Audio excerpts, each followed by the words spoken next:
Well, hello out there. Welcome. Here we are at another one of those whacked out cuckoo Sunday chats. I want to thank you for being here and all that good stuff. Anybody out there? Maybe I'm early. I've got some cool things in store today. Greg Hartline, and then Renee Legatime. Hello. Thank you, Greg. Larry, what's happening?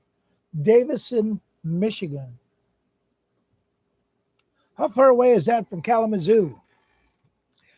Cuckoo, Kalamazoo. Richard. Hi, Rich, I am here, and my wife is named Gail.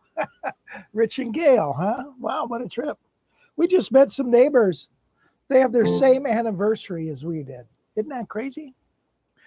So anyway, here we are, guys, for another time. Thank you for being here. It's really nice. Like I said before, there's no reason to do it if nobody shows up. So anyway, I don't know what it is about these things, but I always am late in. And hey, look I got some things I want you to check out. I'm going to show you this later. The Beatles Collection. I got this from a friend many years ago. He gave it to me for my birthday. I woke up in the morning. He rang the doorbell, went out there, and son of a gun, there it is. And he worked for the company that distributed that. And lo and behold, it's all of the English releases of the Beatles. The Beatles. I was going to play Joy Spring. I think that's such a cool little tune. I just played Fried Pies. We'll see if this happens.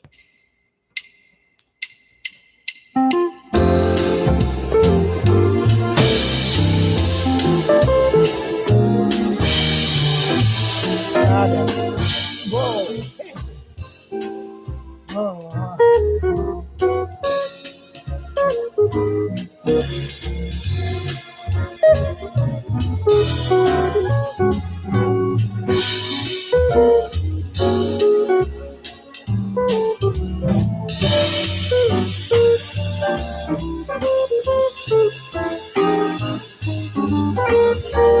how does that sound out there?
Hi, Pat.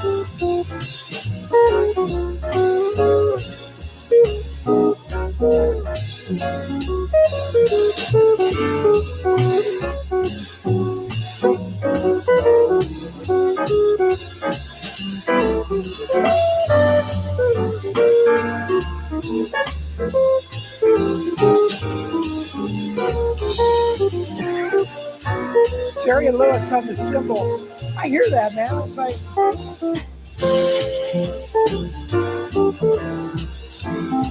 I give up.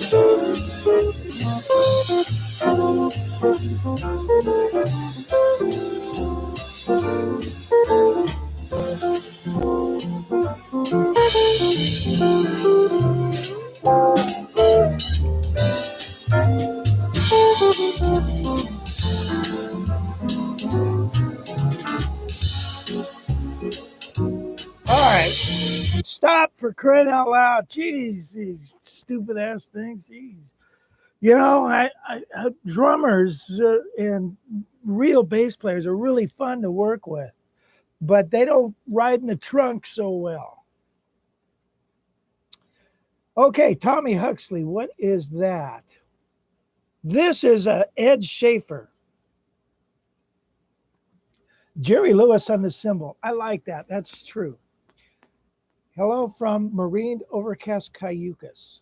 Yeah. Well, it's hot over here. So if you want to sweat a little, come on over here to Atascadero. It's like 92. Sound is iffy though. I hear that. I don't know what's going on. It drives me nuts. I think I might just go back to plugging everything through the amp. Then I can control it a little. There's some acoustic flinging going on this end. Debbie Daly. Here's Debbie. Here's Debbie. Hi, Cliff. So anyway, gosh. So check this out, this Beatle thing here. By the way, I played a gig and Pat came to it, and that was very cool. Let's start with the Beatles, shall we? I got to tell you, I was watching this thing. It was Paul McCartney at Abbey Road, and he was doing a, what did he call it? Confusion and Creativity at Abbey Road.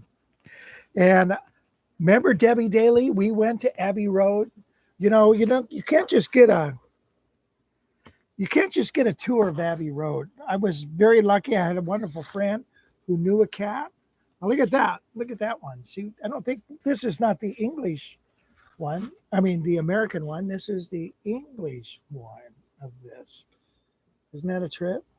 Anyway, we went to Abbey Road. Wasn't that fun, Debbie?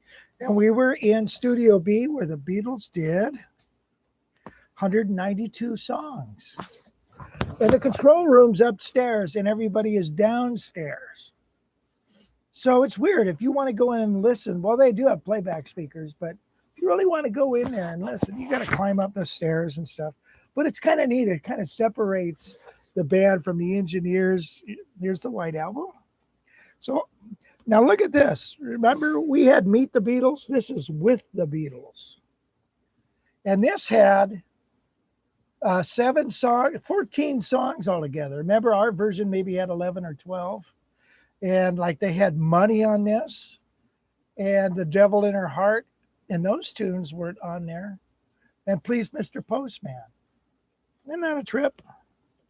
Here's a little, this is a cut of rarities. By the way, most of these haven't been played. Revolver. Anyway, so Paul is showing the Mellotron and stuff, and I thought to myself, wow, I got to look at that, stand right next to it and look at it. And nothing has changed in that studio except they've updated the equipment. And so the equipment is updated. But the walls have not been changed. The floor has not been changed. I mean, they haven't painted or anything. So it's very cool. It's got a cool vibe when you go in there. And of course, everybody tries to get their picture taken as in the crosswalk. Abbey Road at the time employed 60 people. That's a big studio. I mean, look at this one. Isn't that a trip?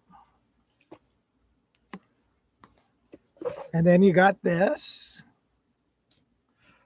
When we went to Liverpool, when you first drive into Liverpool, there is a yellow submarine there. And then here's this Beatle one. And then here's the Let It Be. So John Lennon's 80th birthday. Jeez, didn't that make you feel young? All right. Anyway. Oh, well, I'll put these away later. Get in there. So I wanted to show you that. Isn't that a cool collection? That's one of my pride and joys. You could get them on eBay. They're rather pricey. But the other thing is they're out of order. You know, the songs are in the wrong order. I'm used to hearing them in one order, and then they do them in another. All right, enough of show and tell. Q-tips clear up the muddy sound, yes. Debbie Daly. Niners are going to get killed. All right, let's start over here with this. This is an Ed Shaffer. This was made for me by Ed Shaffer at the time he was out of Duluth, Minnesota. I met him in Texas at the big guitar show. I fell in love with his work. You know, to be a guitar maker, you not only have to be a luthier, you got to be an artist, because it's, you know that personality of an artist that can really just has a vision, and anyway, and just create something beautiful. So Ed could do that. Excuse me. So this guitar, I said at the time, there was a guitar that I recently got rid of, a Johnny Smith. It actually was a Super 5. I couldn't afford it, and Ed said, "Hey, I'll make you one." And so I said, "Yeah, would you?" And I'd like to change a few things, though, even though I love that guitar. But here's what it is. This is 17 and a half inch. It's got a big butt and a 12-inch on top.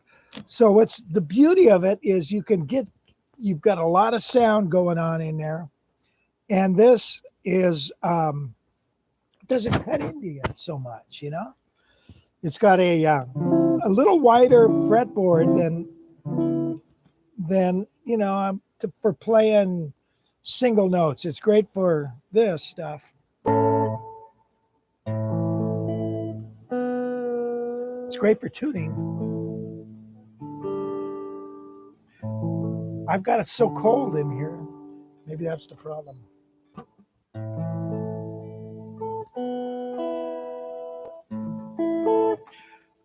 So anyway, it's great for fingerstyle.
I don't know what that was in the bridge.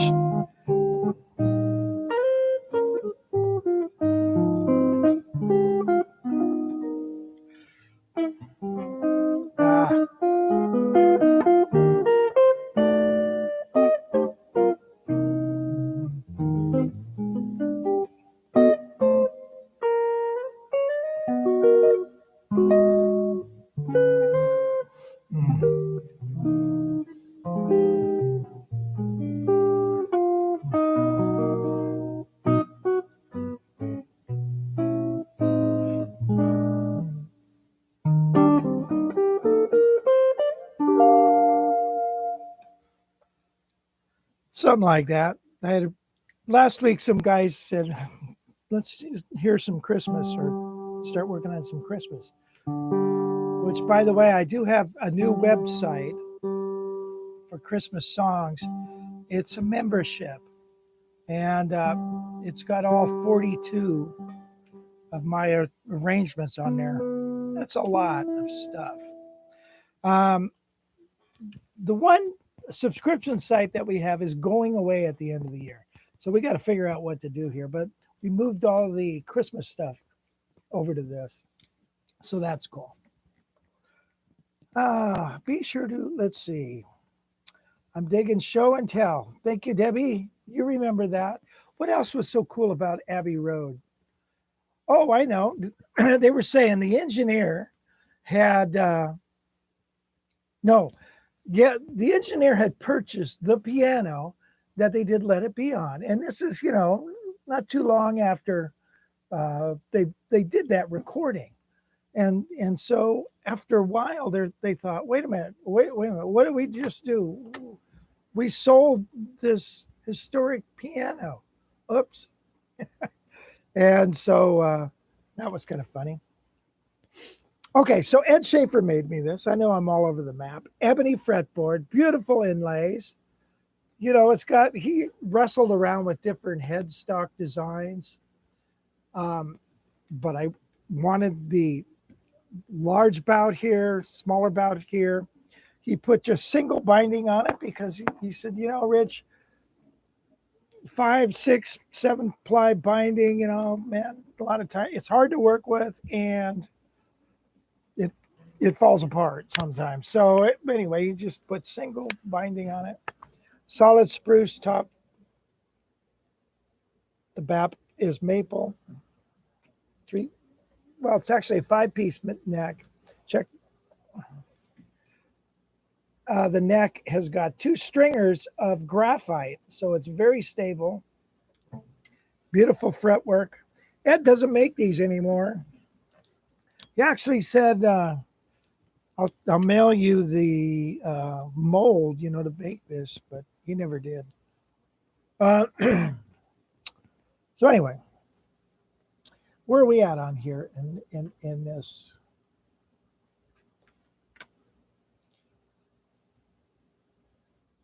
Okay, so you took lessons from Joe Pass. What a past lesson. I only took 2, and they were very ambiguous. Right? So the first time I took one, I was young. I don't know what to even ask him, really. But first time he showed me the cage system. Second time he said, go home and work on melodic minor. And I didn't know why, but he said, go home and do it. Later on, I figured out why. So anyway.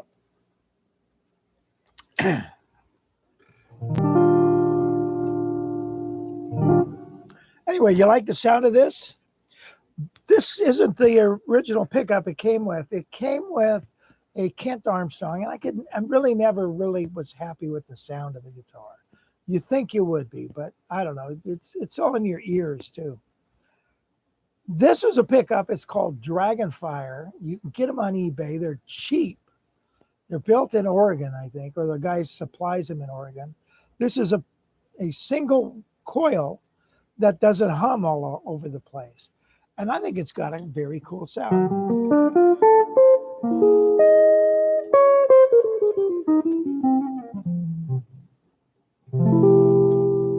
Let's see. I don't know. What do I play?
Okay, so yeah, it's a beautiful sounding guitar, man. And so I'm really happy with it. And I'm seeing a name here, Renzo Gono.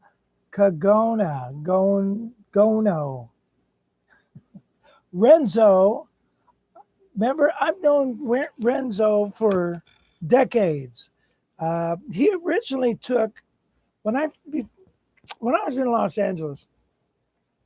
I worked at GIT, and then we wanted to move and go up to the mountains by Yosemite just to get out of LA. I was just sick and tired of it. I was, driving. On a good day, it was 45-minute drive. On a bad day, it was 3.5 hours to get down there from where I live. So I was just tired of it. My father-in-law, he worked for Entertainment Tonight. I drove down 3 days a week. He drove down 5 days a week. And one day he came home and said, I'm done. And they went and bought some property. They always liked that area up in Coarse Gold on foothills of Yosemite. So they moved up there. I thought they were nuts, but then I realized, wow, this is pretty cool up here. So I thought, what the heck am I going to do up there? So I got this idea of doing guitar correspondence through the mail to students. I was working at GIT, and I thought, I'm going to put an ad in Guitar Player magazine, GIT instructors looking for students on a mail order basis. So I did that. And guys would send me, I'd send out a lesson. They would send it back to me, the corrected material. And then they would also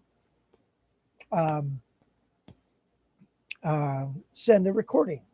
Well, I soon realized that guys, you couldn't count on them because it was too much work. But Renzo was one of those guys. First student from, And I called it Guitar Correspondence. And then it evolved into Guitar College. We pre-packaged all the courses up and sold them like that. And I think that's when Renzo got in, or it might have been before that. And so I hope all is well with you. That's so cool. Weren't you going to become a doctor or something like that? You live in Mexico and jazz guitar player. Anyway, really pleased to have you, Renzo. Sweet. Okay. What a trip. I had a guy, never mind. All right. Roy Schelling, play. Thank you.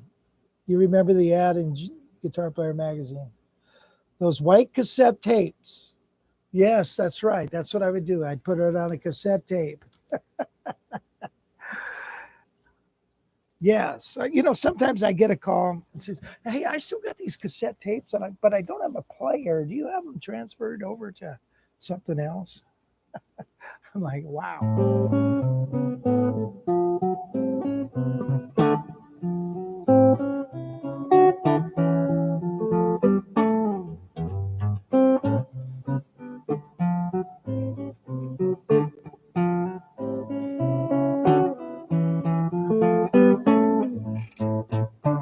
Did we ever do this song, Renzo?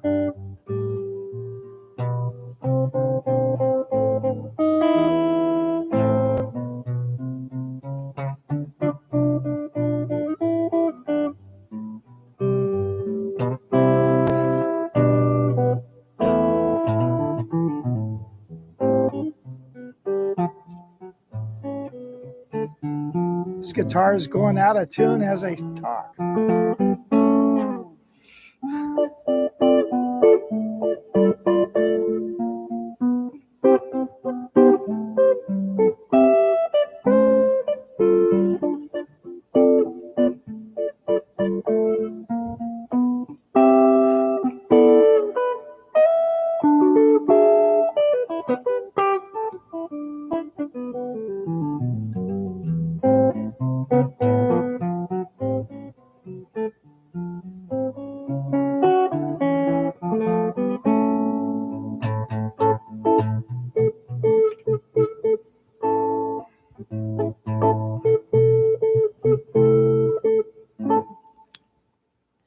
Yeah, so anyway,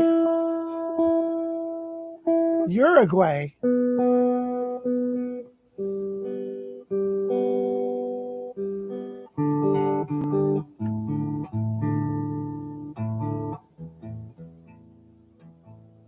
The opening tune that I did was Fried Pies. Okay. So anyway, um, that's the deal. A big lower bout, smaller upper bout, P90, kind of a cool sound. Now I want to show you this guitar over here. Hold it, I'm freezing. I'm freezing. Hold on here, Ethel. This is a 1945 Epiphone Spartan. And I got this a little while ago. And when I got it, it's a classic example of when you take a guitar and put it in a closet and leave it there for 30 years, and then you open up the case and everything goes to hell. But this, again, this is 11-inch lower bout, and this 16.5-inch, or upper bout, lower bout, 16.5-inch. So it's a very unusual shape. And this particular guitar, I got it playing really sweet. I don't know why that Lady Madonna came up, because when I mentioned Renzo, for some reason, Lady Madonna popped up in my head. You learned that. Okay. That's cool. I had a guitar chord here. So anyway, this guitar, check this out. Maybe you can see it really good here. You see by the knob there? That is actually the pick guard melted and just destroyed the finish there. And I had a friend try to redeem it as much as he could to kind of blend it in, make it look kind of somewhat decent. And gave it some overspray and, sprayed it, kind of blended it in. I thought he did a fantastic job on that. And this is a 25.5-inch scale length. Rosewood fretboard. It's like a mahogany back. It could be, no, or walnut, I want to say, walnut. But it's solid. This guitar is a solid guitar. By the way, do you know how to tell if you got a solid top? Let me show you. Yep. You see this? The point on the F-hole? Where is it? Right here. If you can take and move that, which you can, then that is a solid top. If it's because a solid top is softer than a plywood top. So that's how you can tell. Now the pickup on this is original, but the cover isn't. But the pickup is very weak. That pretty sound?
something like that.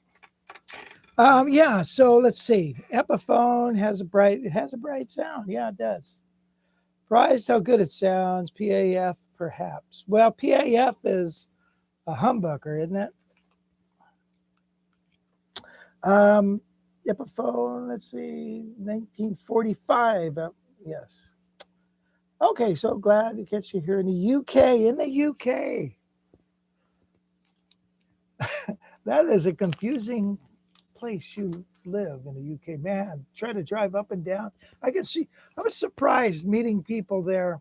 And it's like they hadn't ventured out of their hometown, or gone more than 40 miles away. There were several people we met that never did. Excuse me, never did that. Anyway.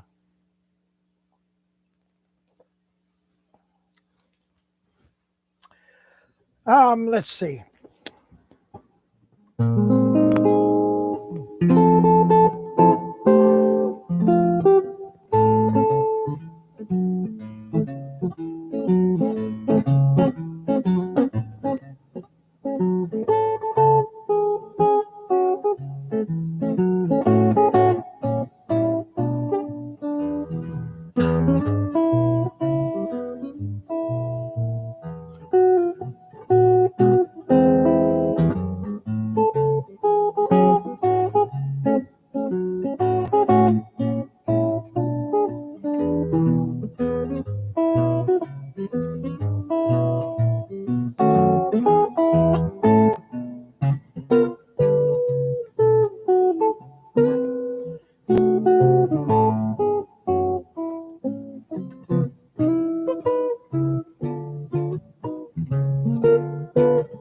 Jeez.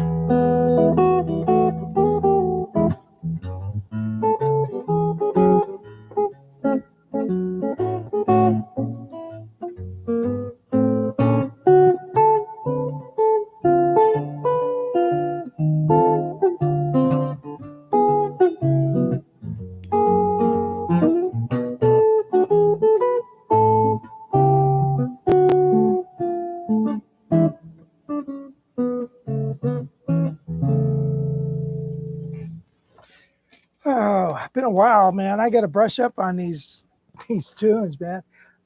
Some of those are kind of hard. You just can't whip them out. Like only an idiot would try to do that. So you're looking at one. Greg, do you have a CD available with just you playing unaccompanied ballad? Yes. Yes, I do. It's called Skyline. I think it's only available as a download, so you can check it out on that. It's on the website under Guitar College, I think, or 99-cent guitar lessons under Rich's CDs. Yeah, I wanted to do more of that kind of stuff, How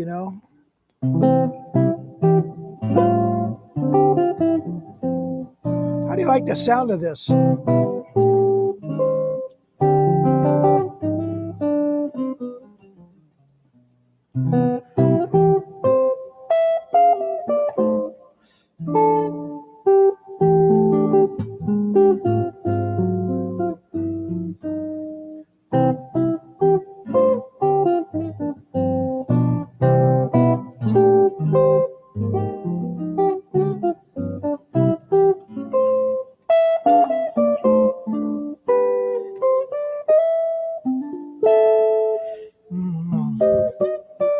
Wow.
anyway, just thought I'd throw that out there.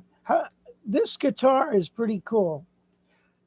PAFs were invented in 1954. I think so. By the way, I know a guy. His name is Gil. Writes the price guide for vintage guitar magazines and updates it and everything. Every year it comes out with a new price guide. It's like, getting your price guide for your baseball cards and stuff. Anyway, got another album here. Check that out, man.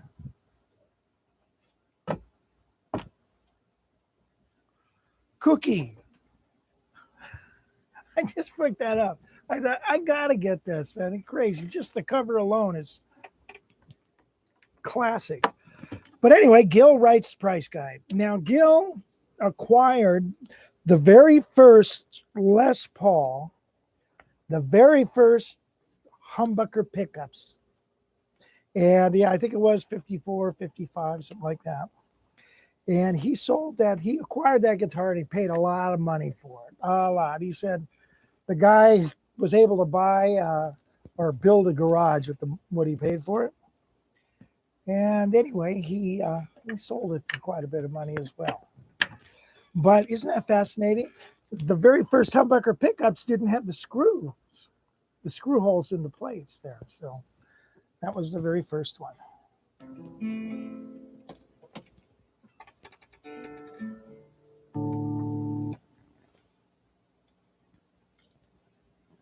Anyway, Cookie, lend me your comb. Cookie. Hey, baby, what's the thing with all the comb stuff? Do you remember that tune? He says, well, Cookie, you're always combing your hair. That was always a good show. 77 Sunset Strip. It's almost as good as...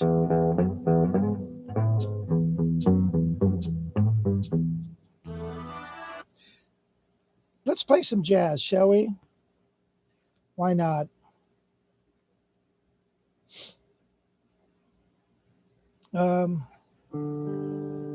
It's like looking at a menu and you're not hungry. It is too early for Christmas. I'm going to stop with that. So we'll be bombarded, won't we?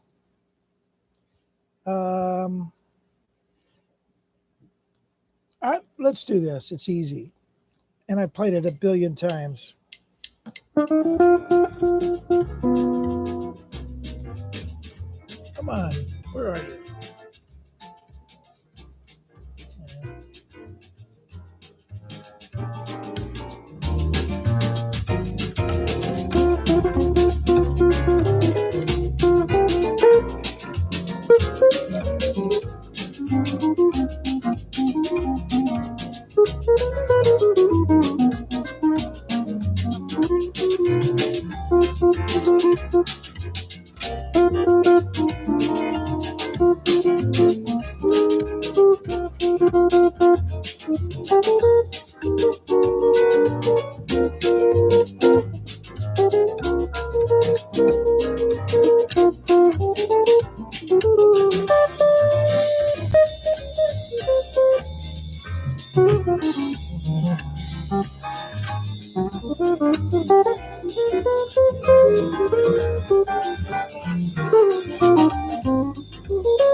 Ta-da! Just kind of something to break it up a little bit. I gotta say, this is a little weird because I'm just doing all the talking. I can do some reading, you know, but I gotta do all the talking. I'm actually a good listener, better listener than a talker. Okay, I've been known to have yourself a mirror with a couple of bars of Spring Can Hang You Up the Most. Well, that's good. Backing track a little loud.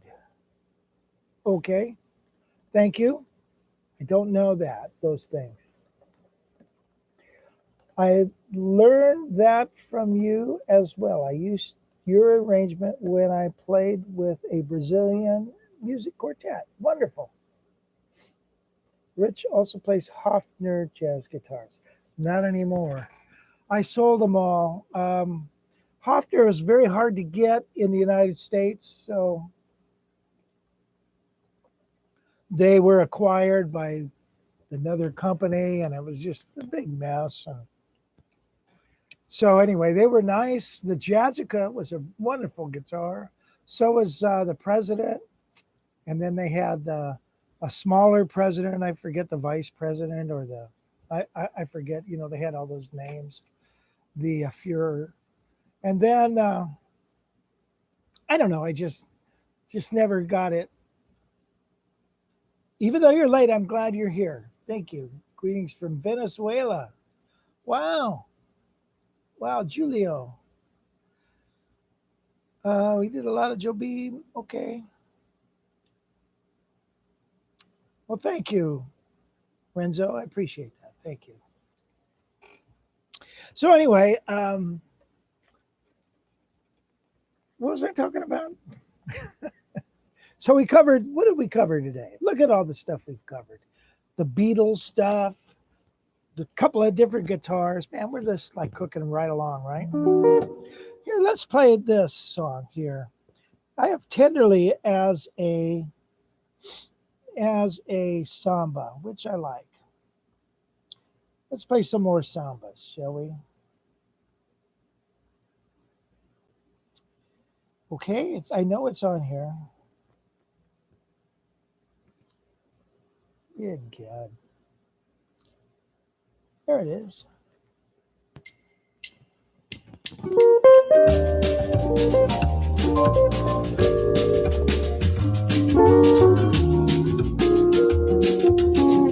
How's that, Dallas?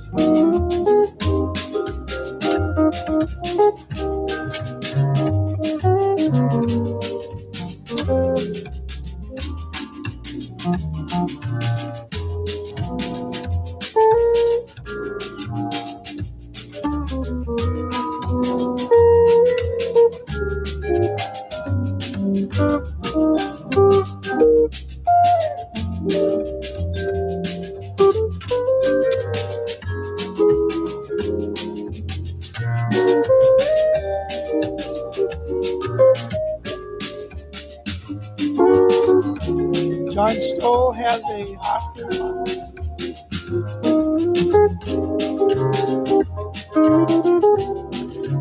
Good balance. Debbie Dan.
This is a tune we had at the workshop once.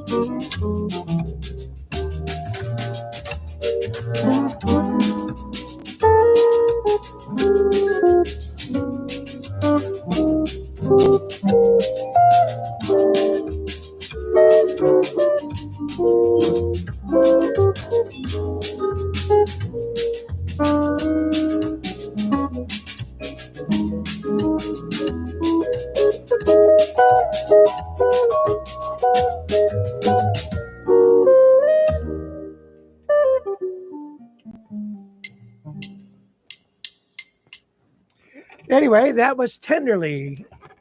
Beautiful song. Okay, so Hofner, great, good balance. Thank you, Elko. By the way, I can't pronounce anything to save my soul, okay? So if I offend your name, forgive me. I'm just terrible at that. 13 layers of binding a neck looking like a Chrysler building. Yeah, well, Hofner's, they were what they were. One of the reasons I like the sound of this is the distance between the bridge to the pickup.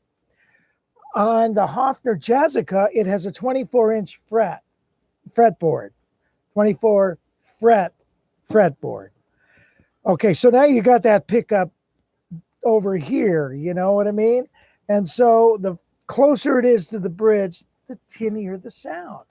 So it's like I always wanted to like take a saw and just take that off and just get rid of those frets. You know, who's going to play up here? You know, if you want to play up here, play the mandolin. So anyway, That was their only downfall, I believe, is that it was a 24 fret fretboard, and it's too big. So, yes, it's Christmas, Debbie. Come on now. I want to cry in your soup.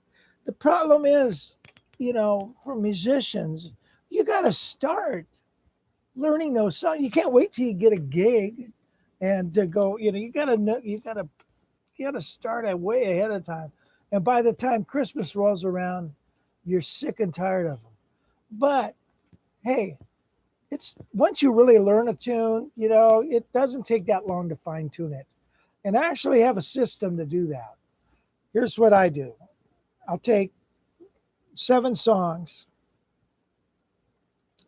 and you play each 7, or let's start with 6 songs. You play each song twice in the morning and twice at night, back to back. All right. And you do that every day with 6 songs. So you can't stand it, and then you work on another 6. If you do that for a week, you've got those songs down. Okay. So that's my little formula. Talk about using pick. Yeah, I can't. The finger stuff is good. If you play with a lot of slurs, you can play finger, just like Wes played it with his thumb, You didn't pick every note. You play with a lot of slurs.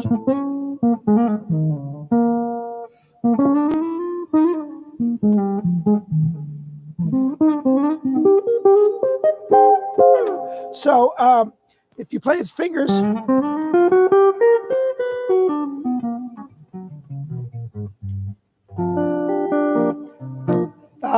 that's good. Playing with a pick is hard, man. But I've got it down pretty good. Make sure you're doing economy picking, where you're approaching every note. If I take a 3 note on a string thing, I go down, up, down, down, up, down, down, down, and vice versa.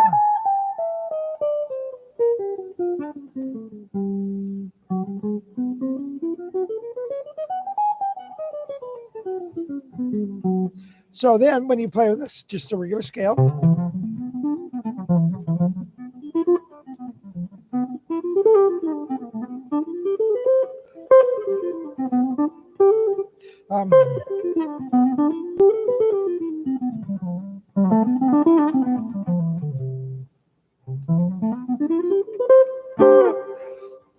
so economy picking or sweep picking, however you want to look at it, that's the way to do it.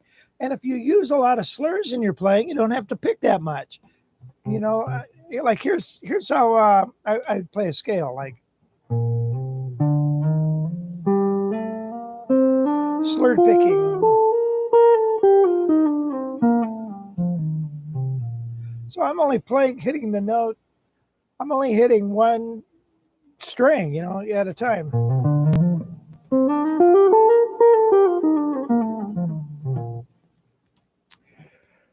Okay. Working on Christmas songs since July. I hear you, man. That's good. Good. Think of all the tens of dollars you're going to make at Christmas season, if anybody has any parties. No, it's good to spread a little goodwill. Don't forget the Christian ones.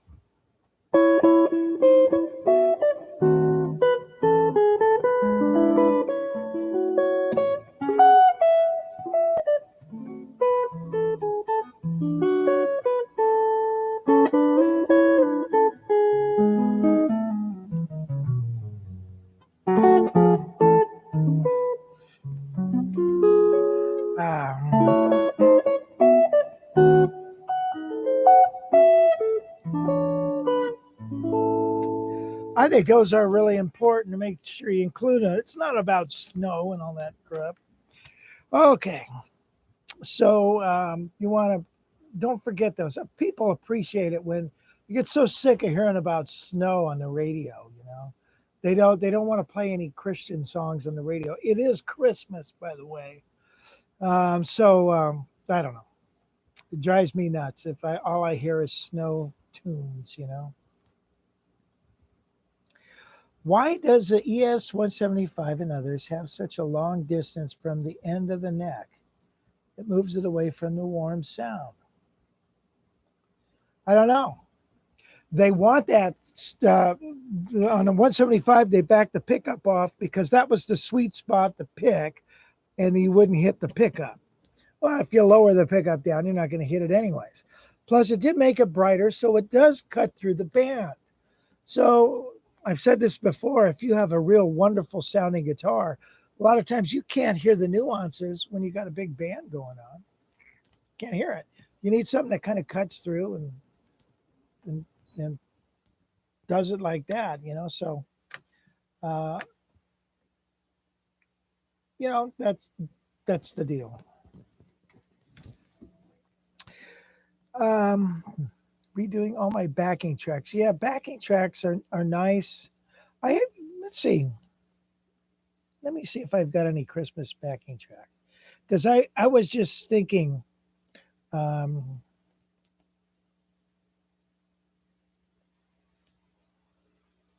how did that go? Come on, man.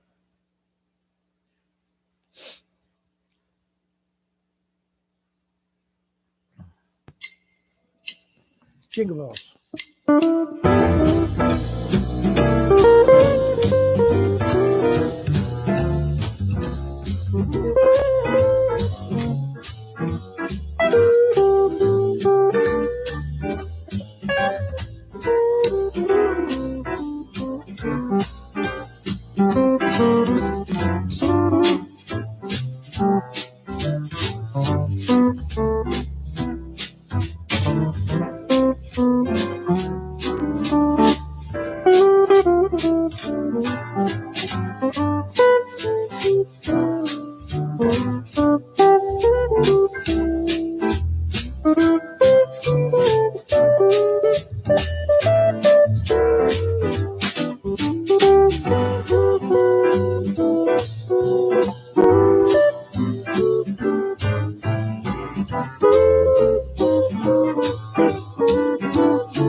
Anyway, that's why I like that.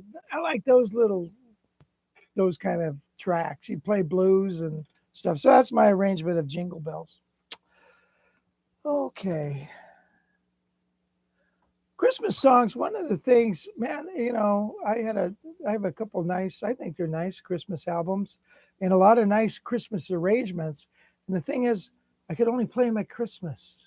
I thought, gee, this is waste. I gotta learn some other tunes. So anyway, where are we at here? Anybody? Is it better to play scales 3 notes per string pattern or regular cage system fingerings? Yes. Either way, whatever makes you happy. Should be able to do both, right? So the 3 note per string, you definitely get more picking advantage. But other than that, I think it's a little cumbersome.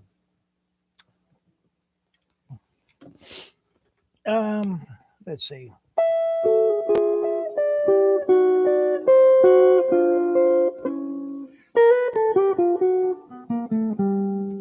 Let's see. What are we doing?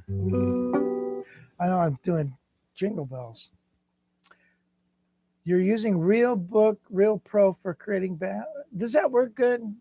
I've heard people use that. I don't know. Does that work good? I use Band in the Box, and you got to plug in the chords. But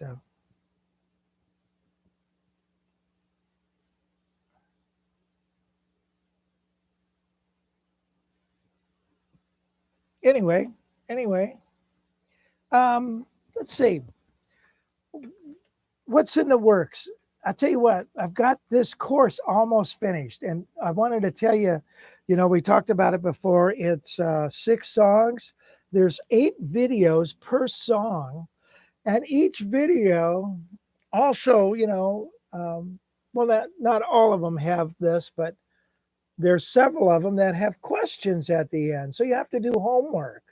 And I think that's really important. So I've been writing out questions, and they're multiple choice, so you can get the answers and stuff. So I think that is, it's going to be really good. So you're talking about, there's a lot of videos to watch. And the idea is to take something and reorganize it. In other words, make improvisation out of it. So once you get with that idea, I think it's really, it'll be really good. So I'm really hoping that we get a good response. I think it's going to be a wonderful course. Well, I think that's probably Rich's thumb drive. Oh yeah, you got that all on the thumb drive. That's very cool. That's a lot of stuff, isn't it? Yes.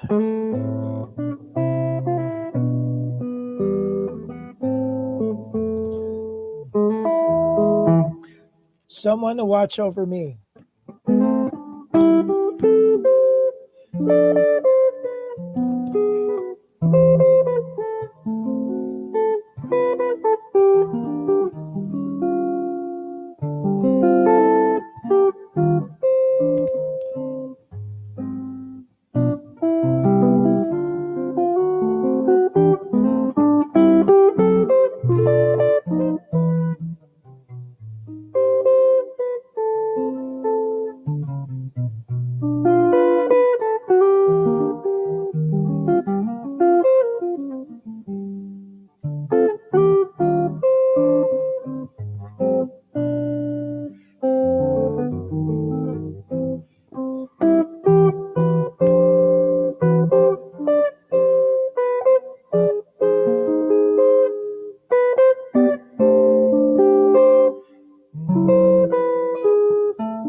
Something like that.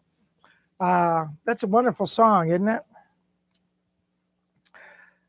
Well, it's a good app, fast. Oh, okay. Anyway, I wanted to thank you guys again for showing up. Really appreciate it. I think we've had a good time here. Such a great tune for an enjoyable evening. Yes, it is. So anyway, we're going to do it again next week. So actually, I'm going to try to plan some other things. Actually, let me get your opinion on this. I want to 2 things. I want to bring out a bass player and have him in my little room here, and we'll do some duets together. And then that might be one thing. And then another thing is maybe doing a themed thing. We'll do West Montgomery thing and stuff. That's another idea. Tell me what you think of some of those ideas. And then another one would be to do I like to call it a jazz journey. For instance, we'll take a song and extract something out of it that now becomes an idea that you can use for many other songs. Let me illustrate. Just the opening of that.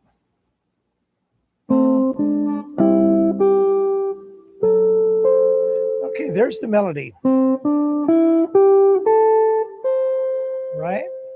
So now we're harmonizing it in contrary motion. So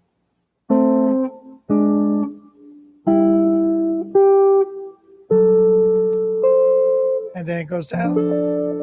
So isn't that pretty? So the contrary motion idea can be applied to everything. Let's say you're comping a tune, G minor to C7 or something. Let me see if I can pull this off. You never know, man. Let's say I have and I go something like, okay, what if I did parallel motion, or that would be parallel motion. Contrary motion would be me playing here, and then so that's for my G minor chord. And then maybe what about for the C7? Went then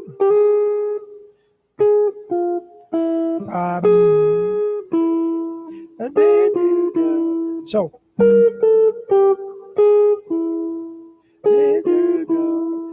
okay, so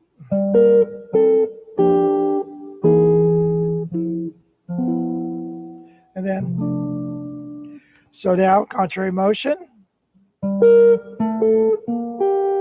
and then maybe come down here too.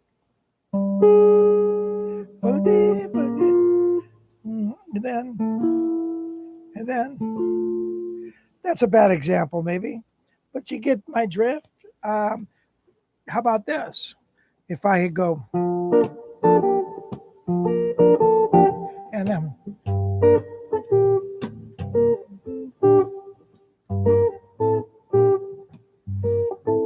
you get the idea?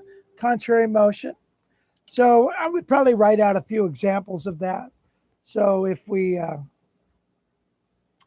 were able to, so that would be like a little thing that we would work on for a little half an hour, and call it good, move on to something else.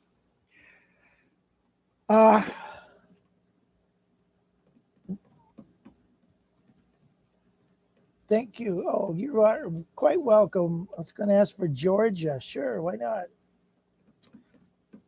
I like mostly guitar talk, but Wes, Grant Green. Okay. Yeah, the stable guys, right? Oh, that's the wrong song. Georgia is.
something like that, Renzo.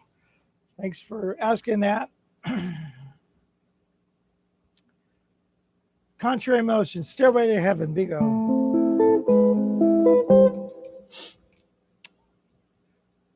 What strings do you like, old Polytone amps? Not really, Alfie. Okay, I'm going to go now. Would you come up with a level 3 from a simple lead sheet to play all over the neck? Greg likes the Jazz Journey. Good, good, good. Samba de Orfeo, played by Rich. Didn't even know the song before that. What a great introduction. Oh, that's nice.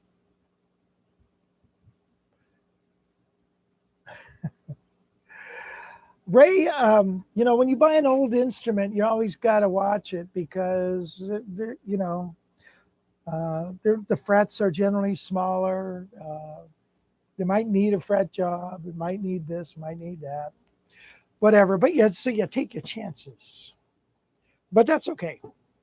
So look at, guys, I'm going to say goodbye. I want to thank you again. Let's end with something up. Don't you think? We should be something up. How about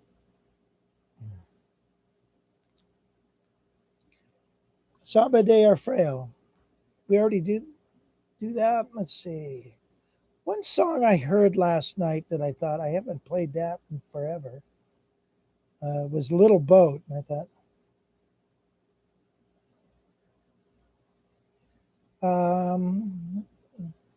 what is this? Nah. Sorry. Here we go. I'm making my selection as we speak.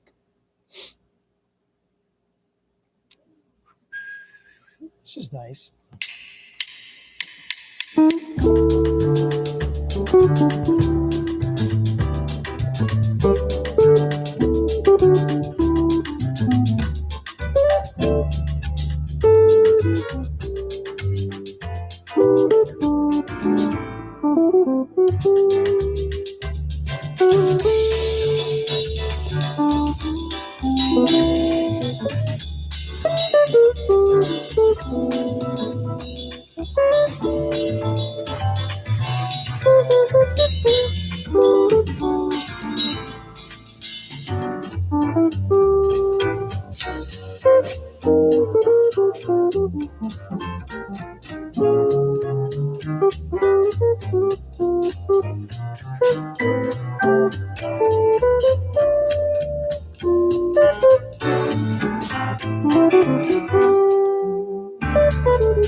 My tracks, man. I never know when it's going to end. Anyway, that was A Night as a Thousand Eyes. Hold on, boys. You're fired. Okay, guys, thank you so much again for joining me, and I'll see you next week. I hope so. It's been fun. I hope you enjoyed it.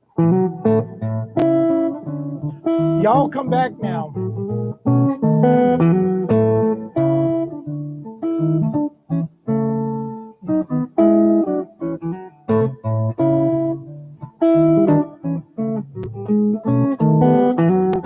I can't help but read all this stuff.